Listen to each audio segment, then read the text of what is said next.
When you begin your design in Canva, this is really the final steps because you've done the work of planning, you've done the work of drawing, then you've done the work of redrawing it and turning it into a digital image. So at this point, you should have uploaded your work, and then you can bring that work into your workspace.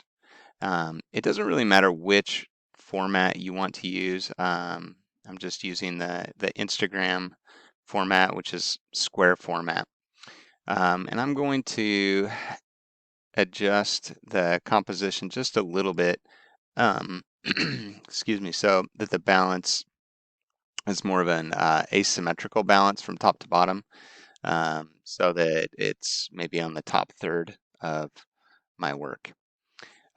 Once I've brought my image into the workspace, I can put a filter on it. If I just use black and gray, if I simply click on some of these different filters, it's going to give me different options for that. Now you could, of course, have exported it in whatever color you wanted, but I'm just going to put that kind of a bluish filter on there for this beginning.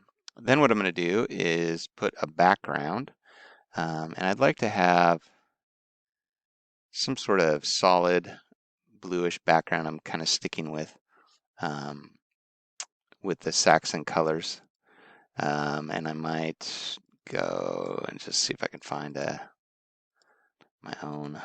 I'm going to come up with a darker blue. I'd like to have maybe not that. It's almost purple, so I want to change that a little bit. Get it somewhere in there.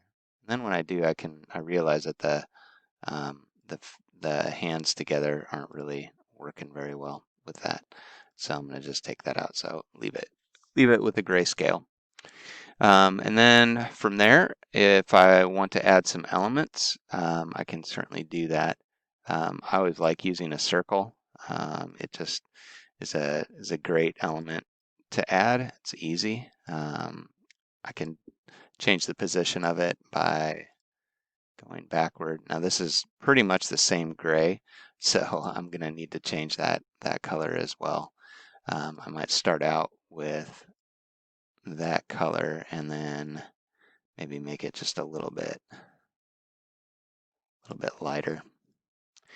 And then I'll play around with some text, and I can add a heading, subheading, or use one of these different templates that's already gone or that's been chosen for me.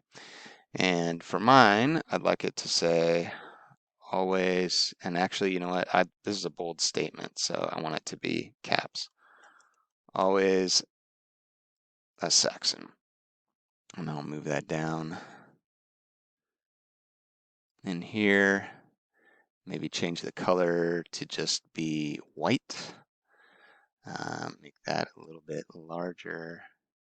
I might find a different font because I like that bold look. And in this case, it puts it on two different lines. I can change the spacing a little bit between the letters if I want it to be more compact, or in between the lines. And I'd like those to kind of stick together. So I might see how this looks with just a little bit of a bigger font. And then I might actually put that A in the center here and move this up a bit.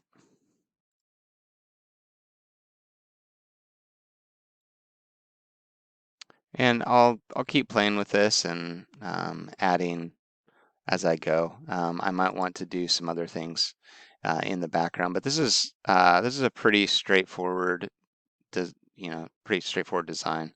The only other thing that I might want to think about is adding some sort of effects, whether that's adding a little bit of a curve to it, or maybe not that strong, but maybe going the other way. Although that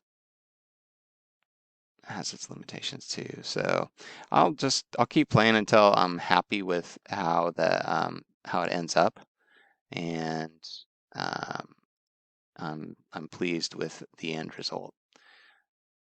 So maybe something like this. I could also change that circle a little bit. I'll just keep going until I'm done. And then from that point, then I'll be able to download it, and you can either do it as a PNG or a JPEG. The JPEG is a smaller file size, so that might be better. And then according to this assignment, you would then upload it to Padlet.com. Make sure you follow that link in Canvas, so that you can share your work and then comment on others. I've played around just a little bit more with it, changed some of the sizing, the spacing, split apart the always a Saxon. So that always is a really strong statement, and then a Saxon just ties into it. But always is kind of what the emphasis is for this design. And then I've used the colors of red and blue-ish. They're not exactly the school colors, but they'll work, right? And then I've kind of faded that red just a little bit so it blends a little bit into the background. And that's my design for now.